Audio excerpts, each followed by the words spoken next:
Salaamaaleykum wa rahmatullah maa ngi tudd Ibrahima Seck nekk ingénieur en génie civil nekk en même temps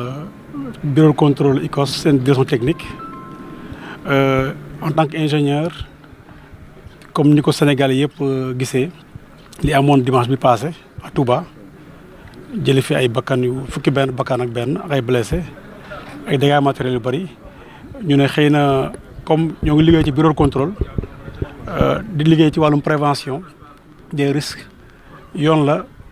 bu ñu gisee yu mel nii jaar ñu déplacé wu jógee suñu kër Dakar ñëw pour xool su ko defee am ci jàngat am ci aussi message boo xam ne pour sensibilisation la rawatina dëkk bi nga nekk mooy Touba nga xam ne xëy na wàllum bâtiment wàllum tabax daanaka bu weesoo Dakar wala sax mën na jax sene Dakar ak moom ñooy dëkk yi nga xam ne ci wàllum bâtiment bokk na ci li ko ëppale ci réew mi. bon xëy na peut-être que dañu xóotal ci dans le fond ci dossier bi comme yoruñu dossier technique bi en plus comme dossier mu ngi nekk en enquête avec la justice xëy na duñu mën a dugg ci yenn xóotal yi pour mun a bañ a influencer un peu l'enquête mais en tant que technicien ci ñu def na ay constat yoo xam ne ci ni ñu exécuté bâtiment bi. Gis nañ ne xëy na am na ci ay pièces yoo xam ne dimension yu rëy la jàpp ne xëy na ay salon la et loolu xëy na souvent c'est normal comme Touba dëkk boo xam ne macha allah am na événement religieux yu fi am comme lu mel ni Grand Magal Touba yenn événement yoo xam ne buñ tabax bâtiment dañuy soxla xëy na fuy dalal gan yi day am ay bâtiment yoo xam ne ay pièces yu rëy la ay salon yu rëy yoo xam ne xëy na bu ñu xoolee ci yi fi nekk ci ay la ñuy wax ourdi ci terme bi mais terme corte bi ñaan corps creux dañ ci ay blocs yoo xam ne xaw na épais ay 25 20 gis nañ aussi tram yoo xam ne ni éléments yi tegoo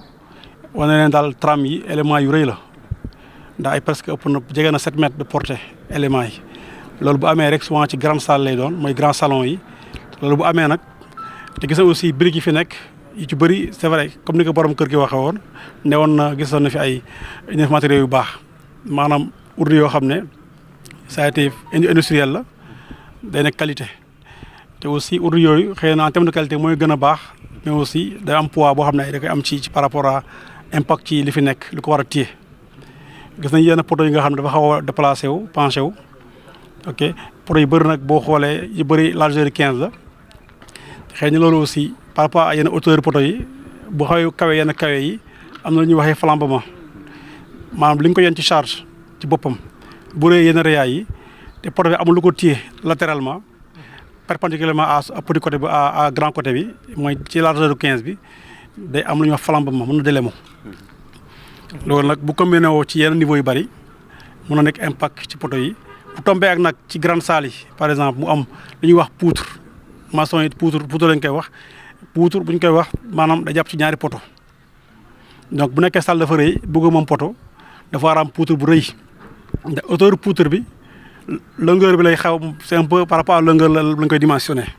donc nu mu gën a gudd rek entre poto yi poutre war a gën a kawe li ci nekk ci fer aussi gën a bari li ci nekk ci fer nag dafay dépendre aussi mu am plan ndax plan yooyu noonu ki ñuy wax ingénieur bio d'étude moo koy calculer joxe ko loolu benn aspect la benn aspect bi boo xam ne ci lañ dégg ci bâtiment bi mu nekk R+3 R+3 fàttali na Sénégal depuis 2010 amoon na benn loi bu fi nekk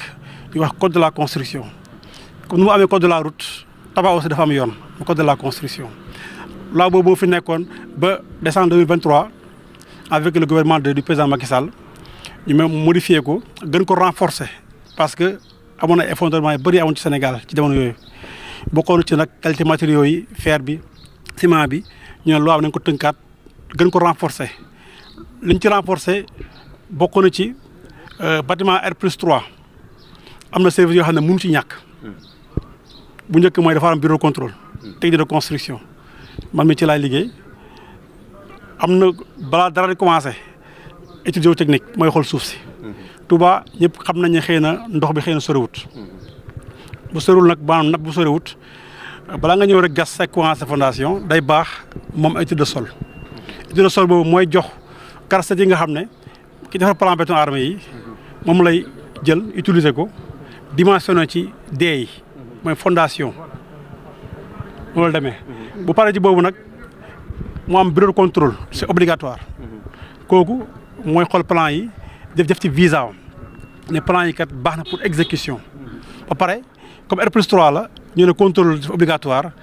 bureau contrôle dafa war a ñëw di saytu bâtiment bi di saytu coffrage bi dimension éléments yi ferrillage bi balaa ngeen di couler booy couler mu ne la kat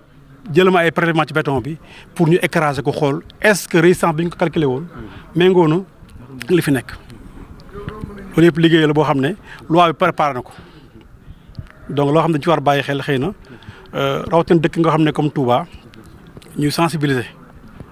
rawatina dëkk boo xam ne la bëri na événement religieux macha allah événement bu jegee si ñu bëri ñoo ngi préparé amoon terrain fii bëgg tabax pour dalal gan yi ñu bëri amoon kër war a réfectionné ñenn ñi extension yokk niveau wala en surface loolu boo koy def dafa am service yi nga xam service compétent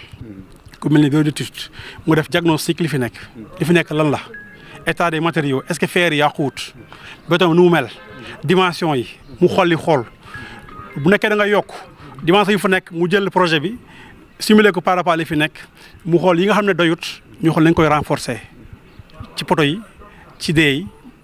ba ci poutre yi nga xam ne mooy téye plancher yi loolu après bureau contrôle intervenir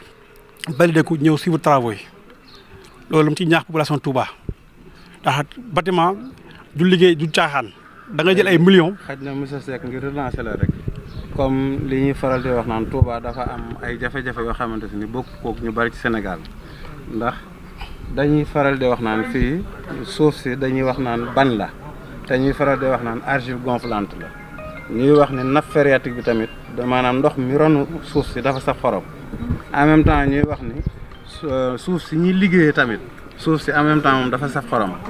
ndox mi nga xam ne moom la ñuy construire aussi dafa saf xorom léegi yan matukaay lañ mën a jur ba xorom boobu nan lañ mën a jànkonteeg moom ci tabax yi ñu tabax ba du ko lor. maintenant papa suuf si am na acteur boo xam ne comme ni ko loi bi waxee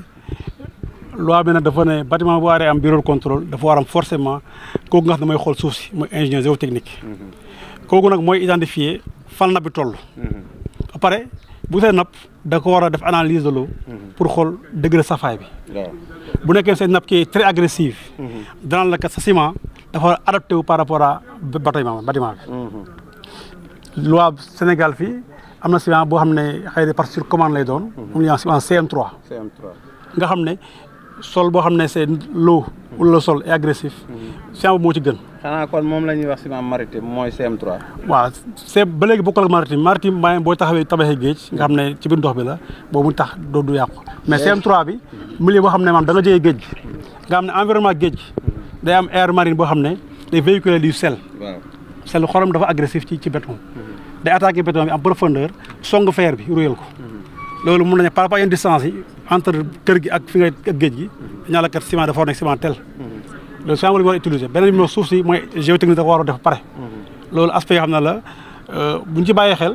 dinañ mën a identifier nappe bi ndax saf na xorom wala saful xorom. ñu ne kat ciment bii la war a dem.